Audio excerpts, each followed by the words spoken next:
So the first thing that we know from all of the data that's available is that almost everywhere women own less land than men.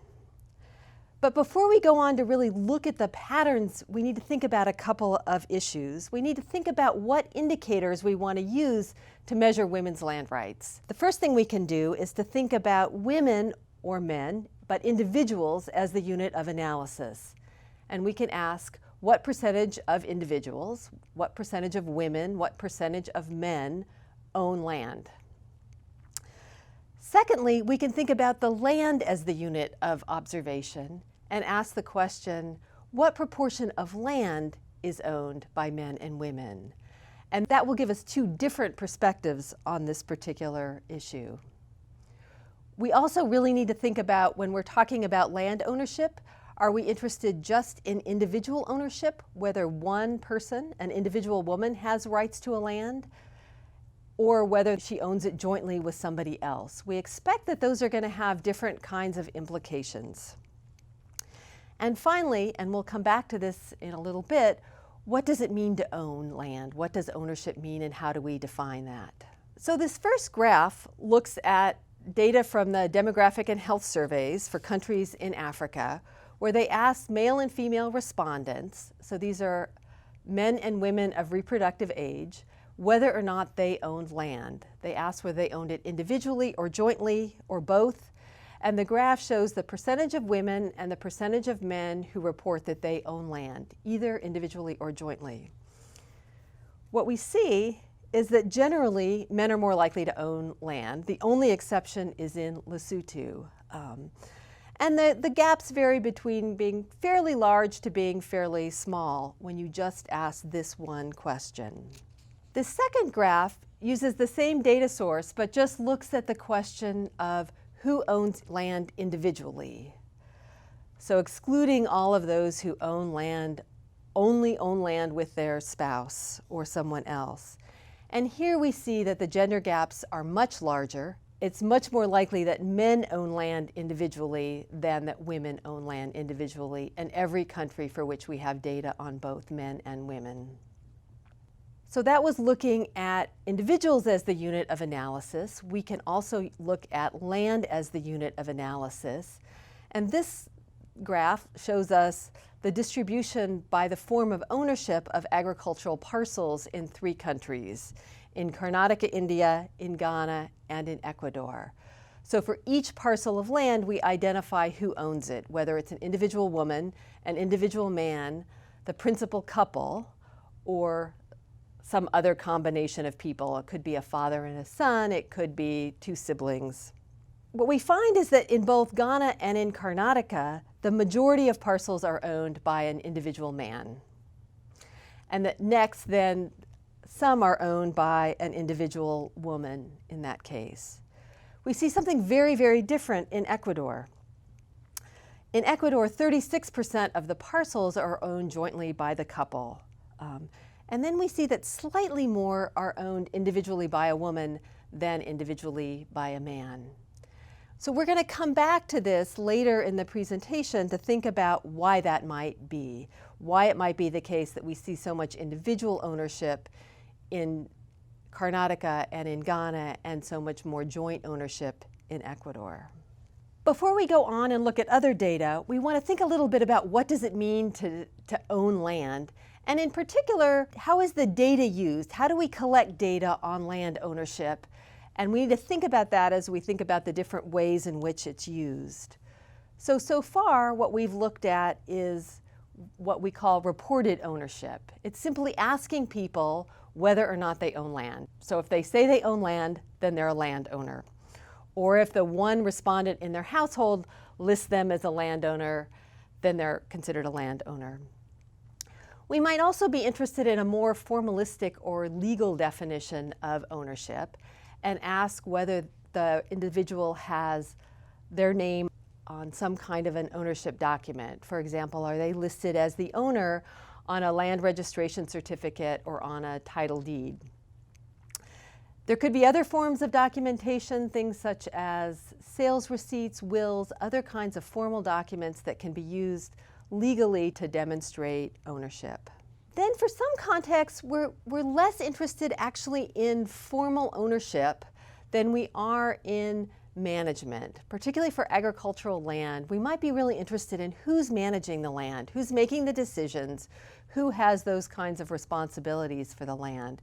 We might be interested in targeting our agricultural policies towards those particular individuals. So some data is collected by the holder of the parcel. This is how the data is collected in most agricultural censuses. They ask, who's the person who controls the parcel and makes most of the decisions? And all of the FAO data is reported in that way. Similarly, some surveys ask about who is the manager, and that would be a very similar definition as to the holder. Sometimes we also ask who's able to sell the property. That's considered to be the person who is the owner, is the person who has the right to sell the property. So different surveys, different reporting all use different definitions, and it's always important to try to understand what it is that they're actually reporting on. So this next graph shows us the distribution of land ownership, of household land ownership within Tanzania. And so it shows both men's and women's ownership of land and joint ownership, as well as whether that land is documented or undocumented. What we see in Tanzania is that much of the land is undocumented. There are no ownership documents that most people have. And then also that the largest category of ownership is land owned by men, followed by land owned jointly by men and women. And then the share of land owned only by women is the smallest of the categories.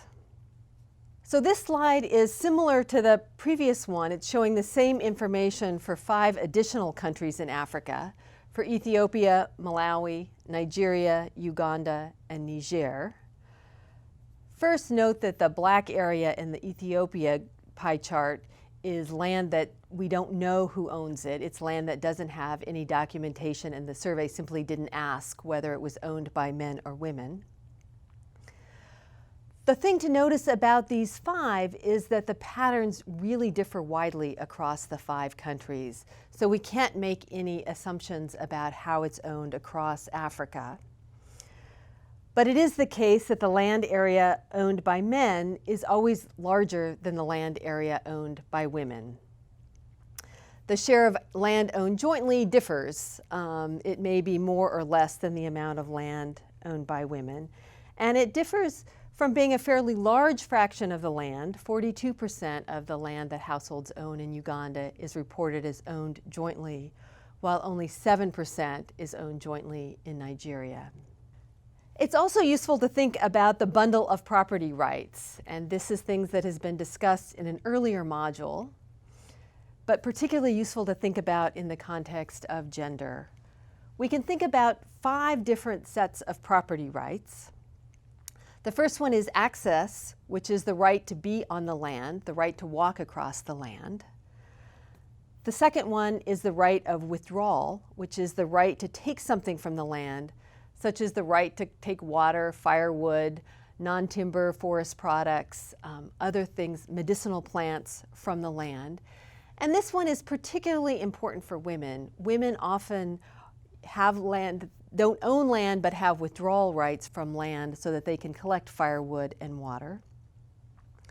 The third category is management, and this is the right to change something on the land, which may be to plant crops or to plant trees, to clear the land, or to make improvements on the land. The fourth set of rights is exclusion, which is the right to keep somebody else off the land or to keep them from using the land.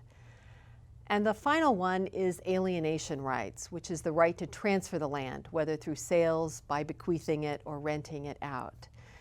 And again, this is the one that's often used as the property right that defines what ownership is, at least in some contexts. So we can think about this bundle of rights and how it can be allocated differently for men and for women. So this data is taken from a study in 3 districts in Uganda where people were asked about their ownership and rights over property. In the first set of columns, we ask who owns the land and ask for each individual man or woman whether or not they're an owner of land.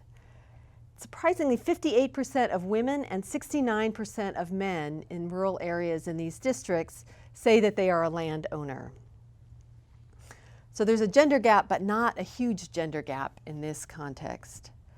But when we move on and ask the next question about whose name is on the document, whose name is on an ownership document, the gender gap gets much, much wider. So what we see is that men and women, husbands and wives, are reporting that they own land jointly, but that only his name is on the ownership document. When we look at the number of names on actual formal deeds, it's very small for both men and women. The next 4 sets of columns are looking at management rights, who's making the decision over these different parcels of land. So it's whether each individual man or woman has the right to make these decisions on at least one parcel of land. And we find that for these management rights, there is not a big gender difference in these districts in Uganda. Both men and women are involved in farming and are making some of the decisions. The final 3 columns are looking at alienation rights and asking who has the right to sell, bequeath, or rent out the land. And here we again find a much bigger gender gap. So that even when men and women say they own the land jointly, it's much more likely to be the case that the man has the right to sell it, to decide who to bequeath it to, or to rent it out. So in this particular context, it's really important to not just ask about ownership, but to try to unbundle those rights and to see how they differ for men and for women.